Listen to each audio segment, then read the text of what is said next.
Hello and welcome to the Gameweek 5 or 4.5 edition of the FPL Scope Podcast. I am one of your hosts, Mathias, and with me today I have my co-host Kevin, who has used his wildcard in Gameweek 4, and it ended up being, okay, decent-ish. How would you describe your wildcard success, Kevin?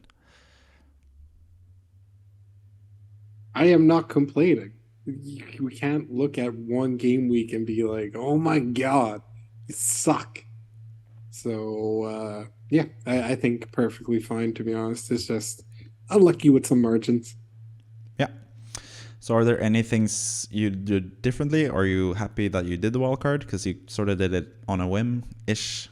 And you also have some issues with your team, I guess, still. But I don't know. Anything you would have done differently? Would you have done the wildcard in general, or what do you feel about it?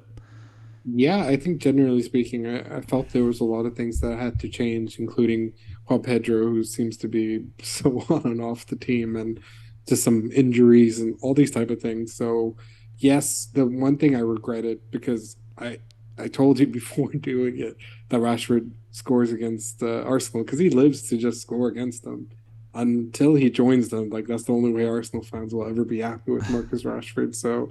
Um, that was a big regret, but I also kept the money just in case I wanted to potentially bring in Julian Alvarez for Wissa and all these other type of things. So, yeah, I feel pretty confident, generally speaking, because I like the team long term. So, yeah. Fair enough. And let's just go into it and look at your current wildcard squad, because that's what we usually start the podcast with, your team. It scored 73 points, and you had some bad luck. You had the Chelsea clean sheet loss against Nottingham Forest. No one really expected them to lose 1-0 against Nottingham Forest, but that was sort of what you went what you went after with Chelsea. You had two Chelsea defenders and Sterling as well. You didn't go with Nick Jackson, though, who was actually on the picture, because you've been a huge fan of Nick Jackson, but you didn't go with him, and that sort of ended up doing well for you, because he was like one of the biggest letdowns of the game week, I guess. But yeah, other than that, you had some other issues. Wissa had a huge chance that he didn't score. And Bueno, to be fair, had another huge chance as well that he didn't score as well, but he ended up getting 8 points. He was always going to be in your squad still, and he provided the goods. Bruno Fernandes with a blank, 2 points, like you said. Rashford scored, and Bruno Fernandes didn't. Sort of unhappy about that, but you did keep Salah, though, who I, in my weekly wildcard draft thing last week, I had dropped Salah, and now I'm currently looking at it and I'm thinking still, should I keep him? Should I not? I don't know. I'm not so sure, but yeah, not a single Spurs player in your starting lineup. You have Udogie on the bench, who got 5 points, but that's the big thing for me, I think, with your wildcard. You have Udogie, but you don't have either Madison or Son. So are those the two players you're looking to get in, or are there other players that are priority? Yeah, I mean, we all know the Son is extremely streaky. I think Madison's one of those sort of players that he'll always score fairly regularly, but the issue with Madison is he doesn't normally get like the braces and hat tricks and all this type of stuff. So if you want ceiling, you go for Son, but if you want something more consistent, you'd go for Madison. So for me, as someone who likes to take a few risks here and there, even though this was as template as it got, I'm going to go with Son, I think, for next week. Yeah. So the question is, how would you get that? Because I don't know how much money you have in the bank. Do you have any money in the bank? Can you get Son without selling Salah? Let me double check. So I can, and it seems like a shot in the foot because it would be Bruno. Yeah. And Bruno has two easy matches in game week 6 and 7. Arguably game week 8 as well with Brentford, because Brentford are good at home, but kind of wonky away.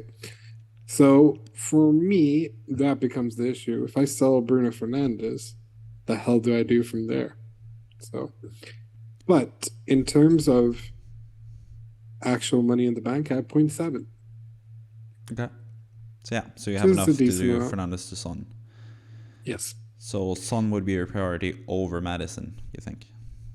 It's one or the other, to be completely honest. I think it's a luxury issue to have, but I think Son is the more explosive one, especially now that he played a striker. They might rejig things to the point where maybe Richarlison plays winger instead and let Son play down the middle. So all these sort of things goes into play with that, and I reckon Son will be their number one pen taker as well. So yeah, there's a lot going into that. However, it wouldn't surprise me if Spurs screw up against Sheffield, because it seems like the on-brand thing for Spurs to do. Because I know so many people will bring in Spurs players specifically for this game, and we've seen that happen in the past against Brentford when people brought X, Y, and Z, and then Brentford won 3-1. So we'll have to wait and see. Yeah, I think it's also going to be pretty different for Spurs, because so far they've only faced teams that have like sort of a high line, and Sheffield United will not have a high line at all. Like they'll be like bunkered down with a low block really, and that will be sort of a test for Postecoglou, because he doesn't usually, well, he hasn't faced that so far this season. So I think that's going to be maybe not a struggle for them, because I think Sheffield United is there for the taking, but yeah, it's going to be a different sort of game, and I think that actually suits Maddison more than Son. So for this upcoming game week, I actually feel like Maddison might be a better pick than Son. But I think for the two fixtures after that, when they play Arsenal and Liverpool, I think Son will be the better pick out of the two. So I don't know. I think I'm currently looking to bring in both of them myself. I don't have either in my team either. So yeah. But I think if I was doing a transfer this week, I'm probably not going to do that. But I would probably target Maddison for Gameweek 5 most likely, and then get Son for the long haul. So you really want Son eventually, because yeah, what he showed against Burnley was amazing. So yeah. But yeah, I think anyone like thinking about captaining Son rather than Haaland, for example, I'd be very skeptical of that. And we also have, that's why we have like a sort of four or Gameweek 4.5 sort of podcast this time, because we're going to have a podcast next Wednesday as well, which is also before Gameweek 5, because we're currently in the international break. And that's the thing with Son. I think he travels with South Korea for the national team. So that might affect his playing time as well. Haaland is just going to Oslo to play, and that's just a 2-hour flight away from England. So yeah, I think in general, I stay away from Son as captain next game week personally, and I probably would prefer Maddison straight in, but I think Son over the long haul is going to get more points than Maddison, but at the same time he's also more expensive. So yeah, it just depends on your team really. I think both options are really good, and I'm looking to get both of them in, especially for the Game Week 8 onwards. They're going to have really good fixtures. I think having both of those guys and Udogie will be like the template at that point. So yeah, I'd be looking to do that. But yeah, other than that, for your team, I think it looks pretty good. Not really too many complaints. I think Wissa will come good eventually. I think he just gets a lot of chances, and he's going to score at some point, really. And yeah, and Mbeumo was still really good. Sterling looked pretty good, actually, still against Nottingham Forest. Like, he was still one of Chelsea's best players, I think. So I won't worry too much about that. Saka had that major chance that he missed as well against Man United that he should have scored. And he was also really close to getting a penalty. So actually, I haven't talked with you about this. What do you feel about the decisions in the Man United Arsenal game, like the penalty decisions both ways, both the Havertz one and the Højlund one as well? Do you think either of them should have been a penalty? If I remember correctly, I thought when I first saw the Havertz one, I thought it was a pen, and then after seeing the replay, I was like, eh. But the Højlund one, I thought was a pen. So I think Man United got very unlucky with that, and yeah, tough cookies, I guess. Yeah. Yeah, there's also the Man City goal that, I don't know if you saw it, but the Ake goal. Nathan Ake, yeah, that's 100% offside goal, like in that regards, because Leno's anticipating what Ake is going to do to the ball as well before he makes the save. So, and obviously it fucks up with his line of vision. So for that reason, I'm like, yeah, 100%. But you know what? Fuck Fulham, okay? I said it. My agenda starts. You know why? Yeah, you know why? I know why. Because we got a VAR goal against us because of bullshit, which would have been a complete different thing. So you know what? They should stop crying about that one kick as if they were ever going to beat Man City at Etihad. Fuck off. Yeah, and also the reason that you don't like Fulham is their manager, who's getting a lot of praise now. Like, I've seen people still don't think Fulham will go down because they have Marco Silva, the almighty Marco Silva, but you hated him as Everton manager, I remember. But Yeah, I always thought he was a decent manager, but yeah, he's like one of the managers for either Everton or Barca that you've been like the most like he needs to go, he has to go out. I would Even rather take Frank Lampard back than Marco Silva. yeah, That should say everything, okay? Yeah, mother. Yeah, anyways. You were yeah. saying?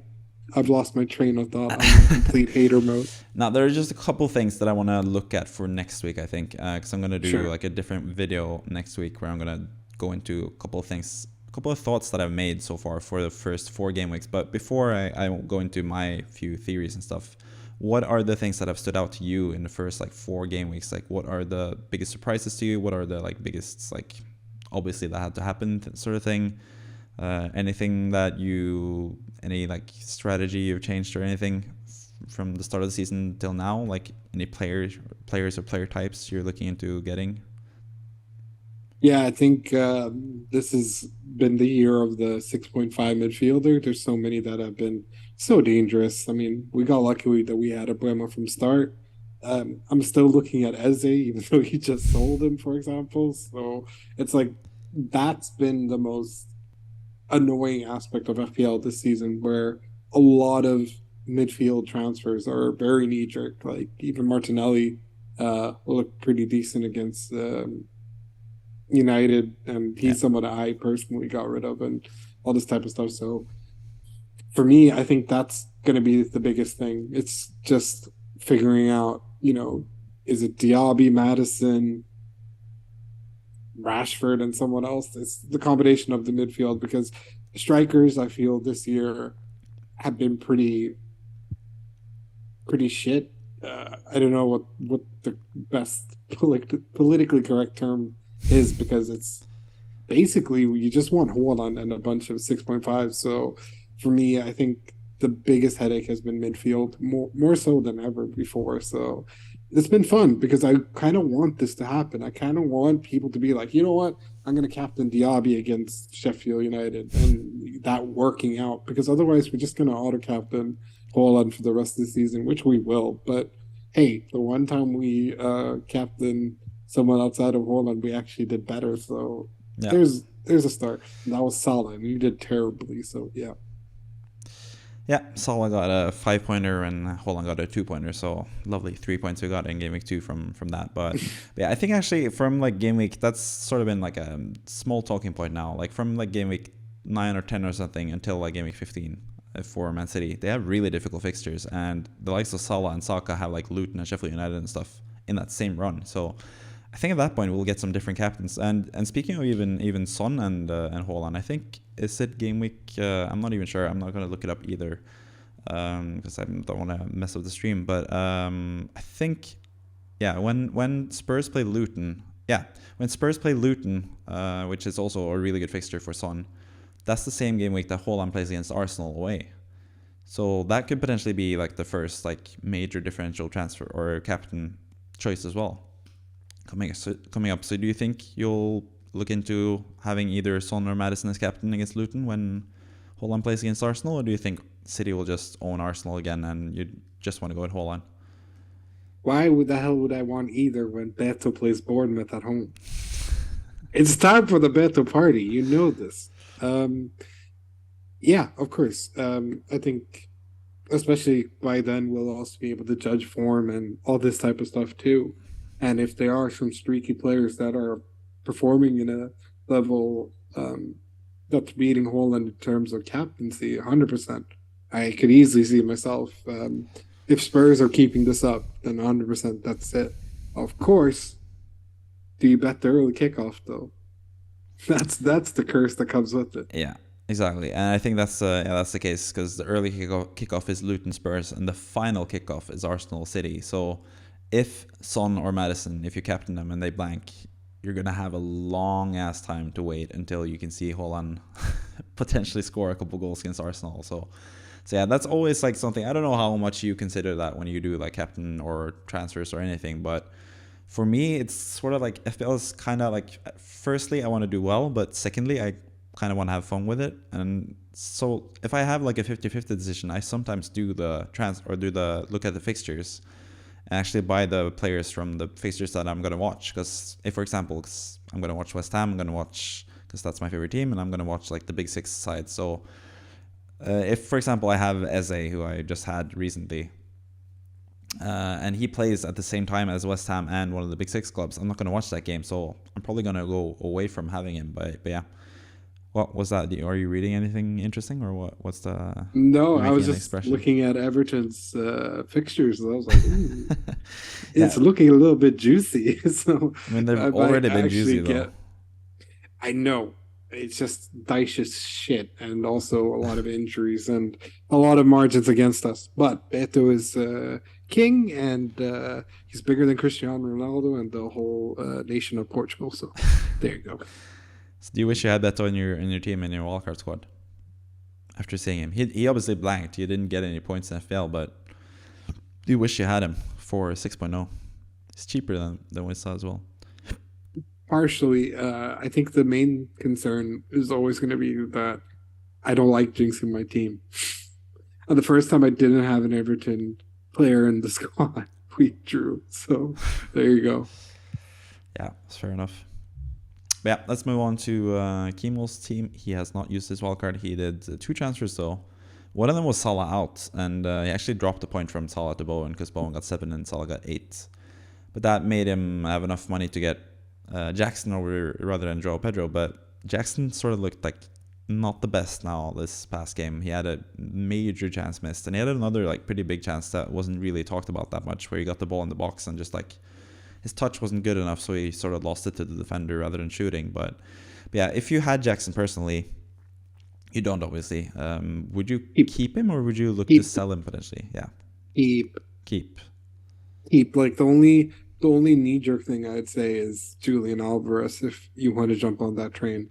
But keep 100%. I think because the thing people forget about Nicholas Jackson is he's super streaky. So the minute he scores, it's going to be like several games in a row. So very unlucky to not score, because if you remember the chance, he should have buried it. But he also ran to sort of reach it in time and all this type of stuff. There was just a lot of different factors to why. And people are like, oh, this is the miss of the year and stuff like that. I thought Joao Pedro's miss was way worse in game week 1. So yeah, I remember that. So, and of course, I mean, I'm showing sympathy towards someone who played in La Liga and someone who followed him in La Liga, sure, but I also think it's just a matter of time with Chelsea as well. They've throughout, people are like counting on them and all this type of stuff because they lost to Nottingham Forest, but they're still the team that drew Liverpool, and they are looking better. And this is still without their talisman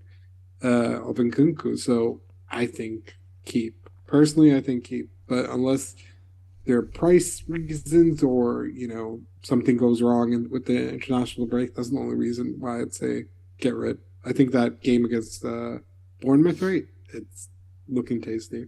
That's exactly the sort of team I can see him scoring against or getting a good assist for Sterling. Yeah, Bournemouth away next, and speaking of Sterling, he has a really good record against Bournemouth, and that's what I'm thinking Kimo might regret not having Sterling against Bournemouth, because he's always the one to rag on like historical fixtures and how that is a good indicator of someone scoring, because Sterling scores every single time against Bournemouth.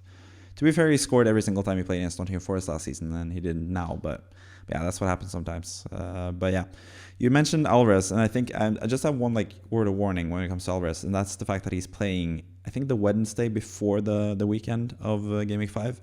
I think he plays against Peru away, which is like high up in the mountains, like really close to the next deadline and stuff. And City do actually play on the Saturday, they play on the 3 p.m. kickoff, I think, on the Saturday. So Alvarez might be starting on the bench, I think, for City for the next game against West Ham. So I personally wouldn't jump on him currently. I have him personally. I'm potentially going to bench him for Saliba. It just depends on team news, because I think the good thing about City this year is that we get team leaks pretty early. Like this past game week, we got team leaks like 24 hours before the City game. So that was in time for the deadline even. We got like pretty solid City news. So that's the big upside now to having people like Alvarez and Foden, who I have in my own team. And actually, let's move on to the next team.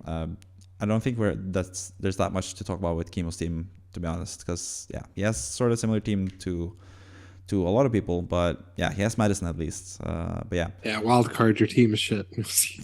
I think Kimo's team is really good. No, I think Mitoma is going to be good as well. Like we saw from Brighton that they can beat anyone. Like they destroyed Newcastle, and I think Mitoma is still someone you could easily keep. And Estepinian as well. I see so many people talk about selling him or people benching him and stuff, but like no, those same people are the people who advised everyone to get Ollie Watkins. Yeah.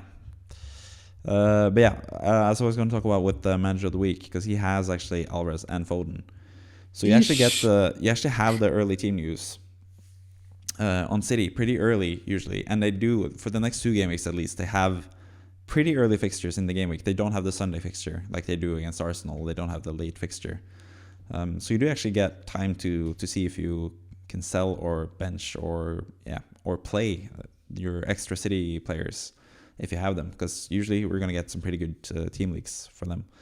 So this is the manager of the week. Justin Long, he's actually a couple points behind me in total in this game. And to be honest, if I hadn't done, because I did a silly mistake of doing a -4 hit to do Eze to Sterling, that lost me, I think, 10 points in total, or -4, and then 6 points, 10 points, So with those 10 points, I actually would have been I would have been 1 point behind Justin Long. I think I would have had 80 or 95 points. So I was almost manager of the week for the FPL Scope this week. But this is the manager of the week, and to be honest, I really like his team because it looks a lot like mine. It's pretty much just Bowen rather than Sterling, and then I have the same starting 11 as this guy. Alvarez 14 points, Salah 8 points, and Bowen 7 points for the major differentials, and Boemo with 8 points as well helped, and obviously Haaland with the 40 points, but everyone has Haaland captain. But this team in general, this team actually has Areola and Turner, which is interesting as well, the cheapest goalkeepers. But what do you think about this team, and any way you would look to improve this team? There's obviously no other Spurs players there either. He didn't even have Son or Ferguson, so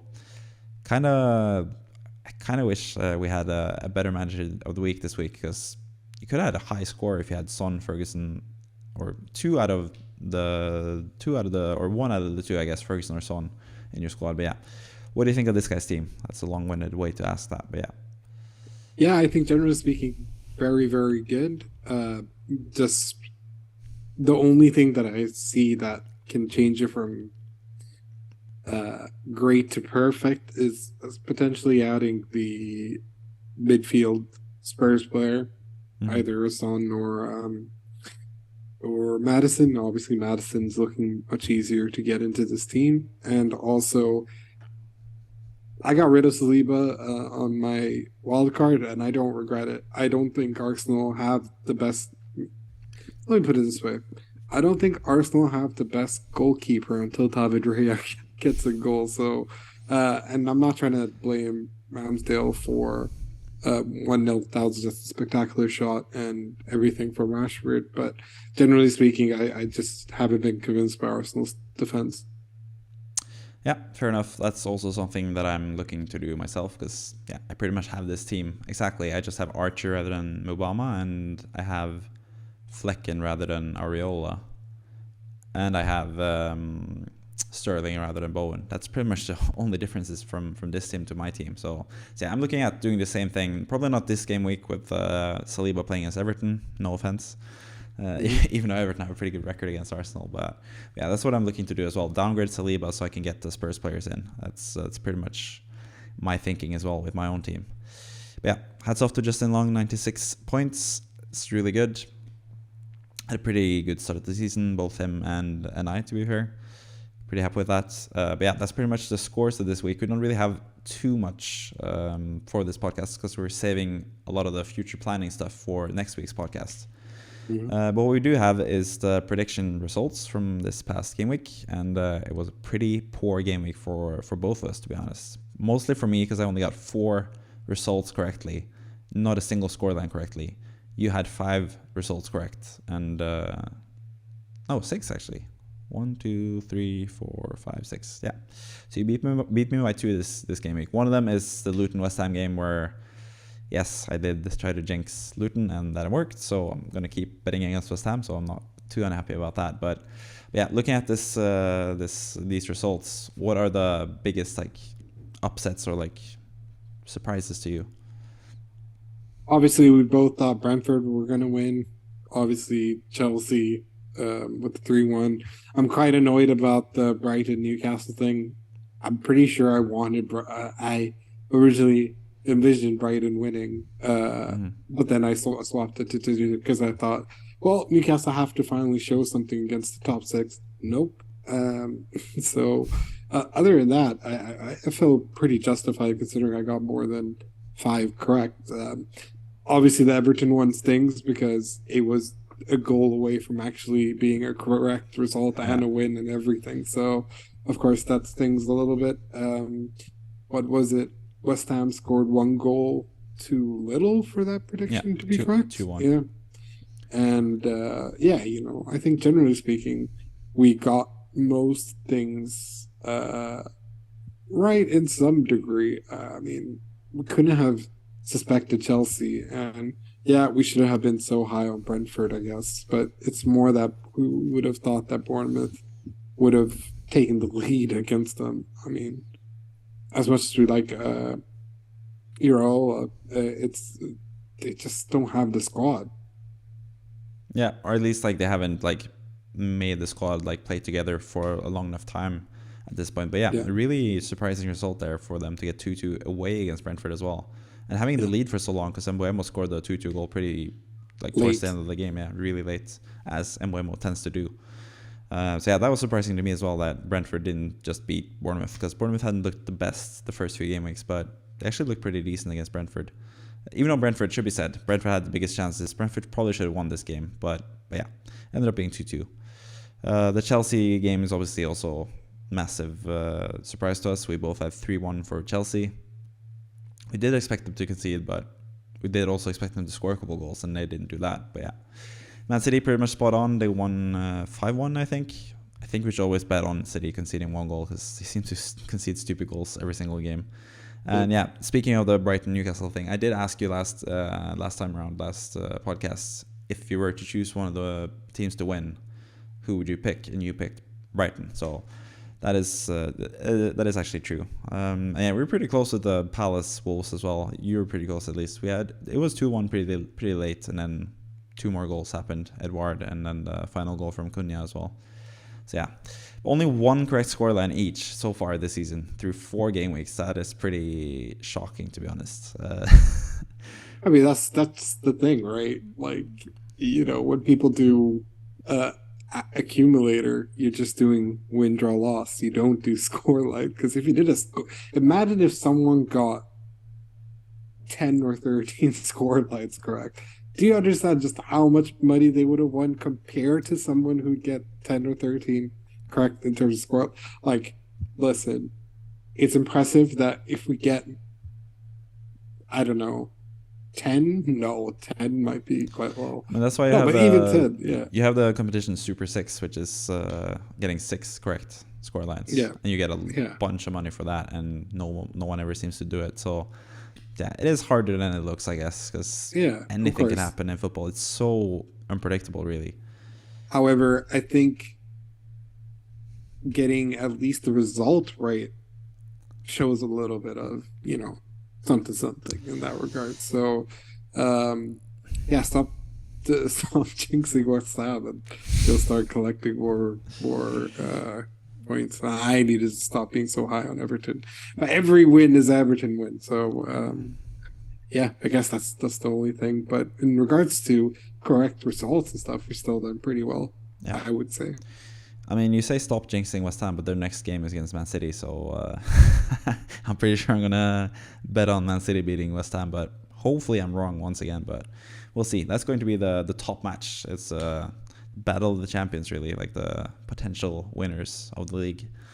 The 2 latest trophy winners in the Premier League as well. I think the 2 teams that have won trophies this past season, or at least recently. Man United's League Cup win is so far away, so... But either way, those are the results. You're actually 9 results now ahead of me. Oh, wait. I would have had a correct... Wait. I would have had a correct result, and texted you about it. If Gabriel Jesus hadn't sent Dallo to the fucking sweet beaches of Portugal, my God, I was this close to another correct result. Just had to be said. That's true, but I was also this close to a correct result because hadn't Declan Rice scored, it would have been 1-1. So that's true. It's pretty close either way. But Declan Rice, what a player, worth every single penny. I have the receipts that Kevin didn't even think he was worth 70 million at some point. So yeah. Yep. That's a whole other discussion because I completely undervalued midfielders, and I take back everything I said, to be fair. If Declan Rice is 100 million, then Frankie de Jong is 300. So there you go. Yeah, we'll see if Barca sell the Frankie de Jong. They would probably sell him for way too. Never. This close a year ago, and I said no way, never do it. Frankie de Jong is too good. But it will never happen. Some Barca Future fans, prediction. Some Barca fans were convinced that he needs to go. He earns too much money. Listen, some Barca fans just read too much news. That's how it is. True. Those are the results and the Frankie de Jong talk that you can come to expect from this podcast. But finally, just for one, because we don't really have too much content for this podcast, because you have one more coming up next week. Just want to do like a quick. Oh, this is the wrong thing. I'm looking at pictures. Nick Jackson pictures for the thumbnail. But yeah, this is my projected wildcard so far for this upcoming game week. If I were to do, I'm gonna edit that out, by the way. Yeah, that's fine. No, I'm not gonna edit that out because yeah, regular old Nicholas Jackson photos for the thumbnail.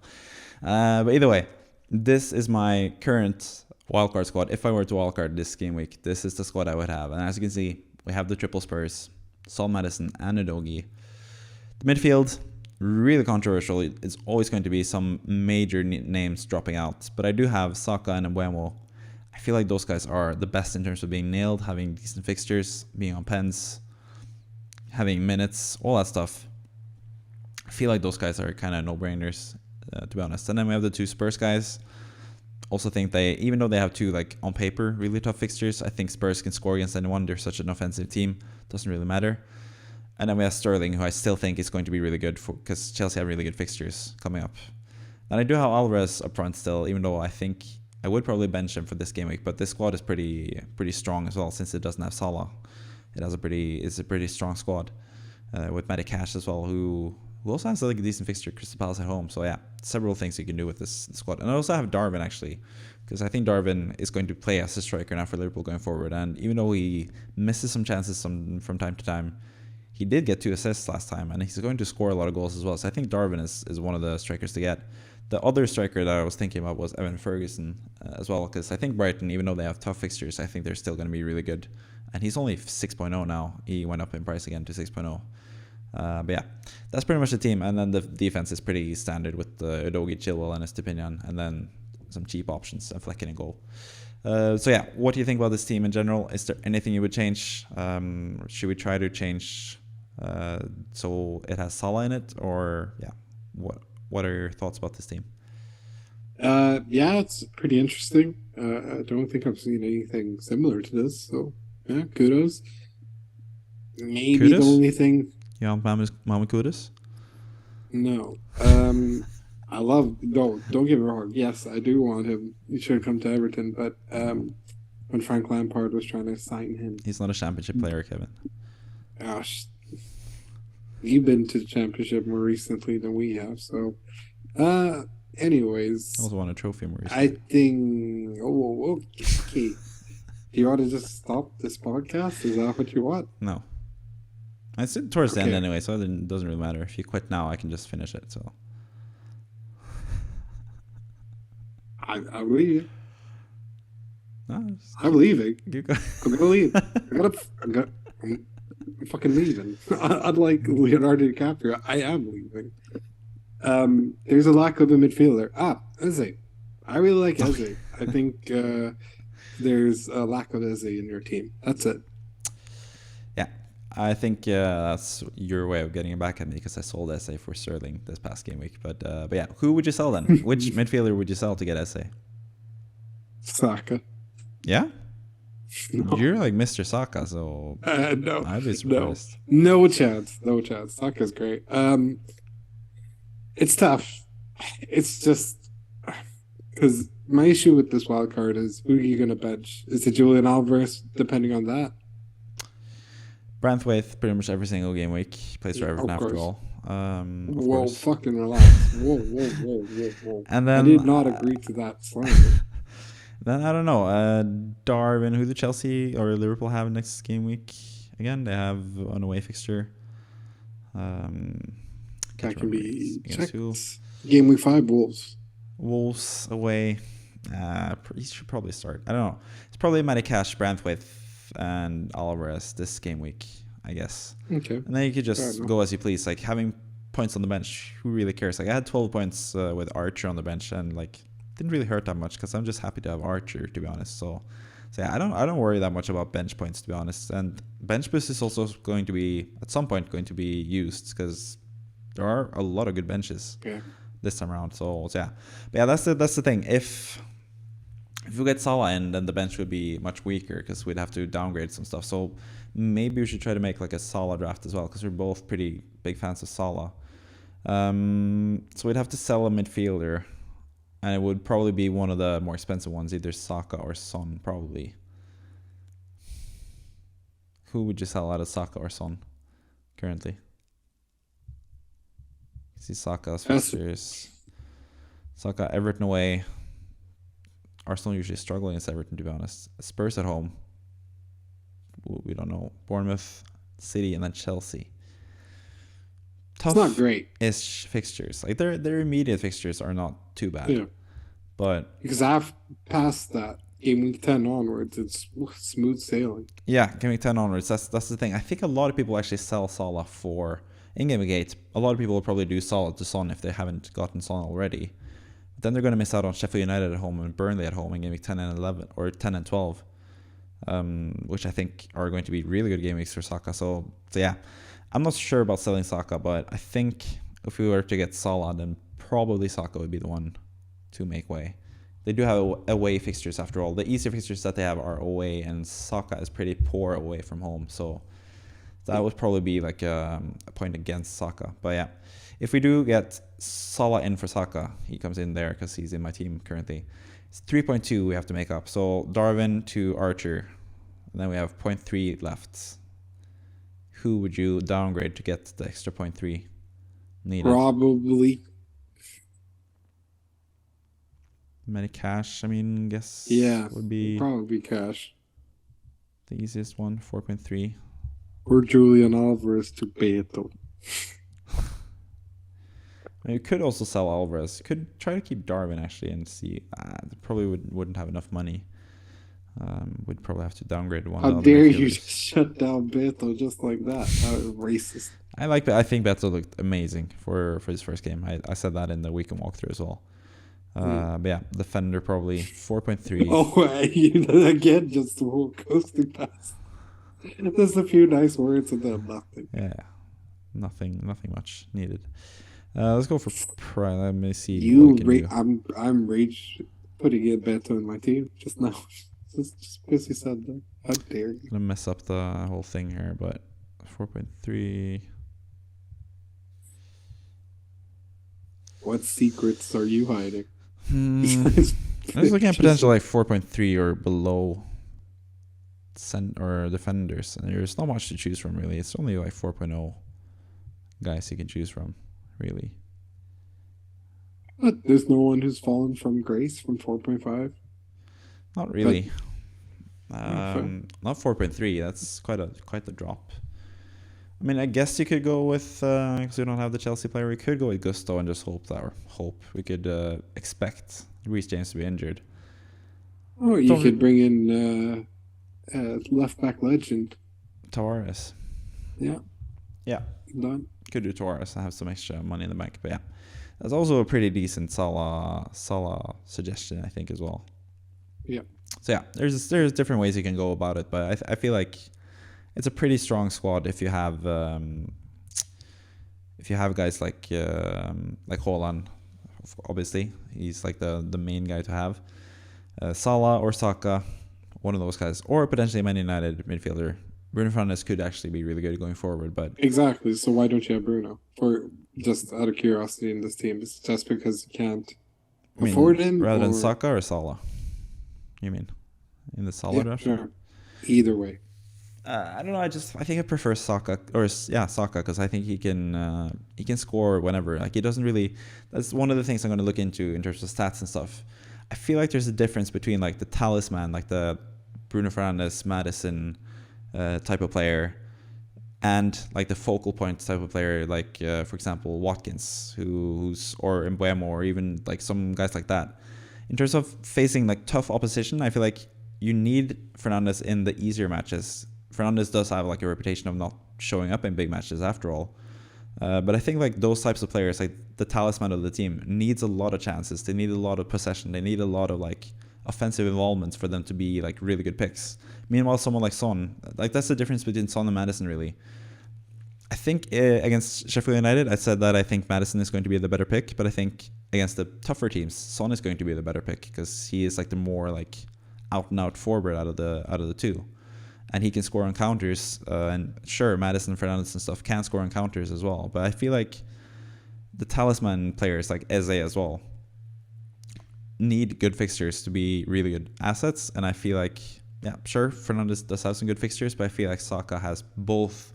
He's both like the focal point of the team where he can score the goals, like the winning goals. But he's also someone that's going to take some set pieces. He's going to be involved in the build-up play and stuff as well. So I think Saka is sort of the best of both worlds, and I think Arsenal are just a better team than Man United, as they sort of showed. Like they were, it was in the end. I think it was kind of a deserved win, even though it was a pretty even game. But I think Arsenal were the better team on the day and actually got the result as well. So yeah, I don't know. I just prefer Saka and stuff, and I've sort of gone against Fernandes this whole season, and yeah, why not keep at it? I guess.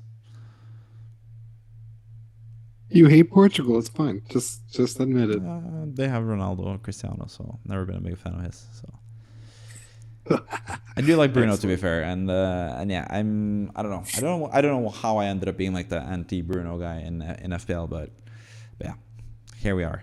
But you brought in Bruno last for the wildcard. How happy are you about that after seeing a pretty poor performance, to be honest, against Arsenal? One of his worst games in the past year. He played as a CDM. That says everything. He played as a CDM. It felt like, oh my god, this guy is just going to get a yellow card for nothing. CDM bastard. Yeah. So, yes, I wasn't very happy with his output. I think Ten Hag probably situated him there instead of letting him play more advanced. But this is what happens when you have Christian Eriksen who has to play every single game. When just let Bruno cook in camp. Yeah, that's the other thing. They have Amrabat coming in as well, and they have Casemiro, obviously. So you would guess if those guys are going to play a lot of the games, Amrabat and Casemiro, Bruno Fernandes will be the out-and-out attacking mid more often than not. So yeah, I think Fernandes is a strong shout as well. But there's so many good midfielders. Like Diaby is another one that I'd really want to have in my squad. Eze, kind of regret selling him. Foden, definitely, he still looks good every game. Like he didn't have the best numbers last time around, but I still think Foden looks good as well. So many to choose from. But yeah, I feel like this is a pretty strong wildcard team, and it's probably going to be pretty close to what I have for the weekly wildcard draft when I do that video next week. But yeah, that is next week. We're going to have another podcast next week as well, which is going to be around the same length, I guess, with our future plans. The future plan of the manager of the week, Justin Long. If you're watching Justin Long, please comment down below. I know the leader of the FPL Scope Mini League actually commented on my last video, the weekend walkthrough video, saying like, oh, I'm top of the mini league. So it's cool that the guys in the league are actually following along the content as well. And I think the guy who's leading the league is also, he's only in like 3 different leagues, and one of them is us. So really happy about that as well, having people who are not just like looking at every single YouTube channel and one, like they saw like one of our videos and joined our mini league and that's it. I'm glad that a lot of you guys who are in the mini league are actually watching the content still as well. So thank you for that. But that's pretty much the end of this podcast. But as always, going to leave the last word to Kevin. I've been pretty mean with you and Everton this whole podcast, so I'm suspecting some jabs towards me. But what's the last word, Kevin, before we end this podcast? Fuck the international break. Yeah, fair enough. See ya, and goodbye.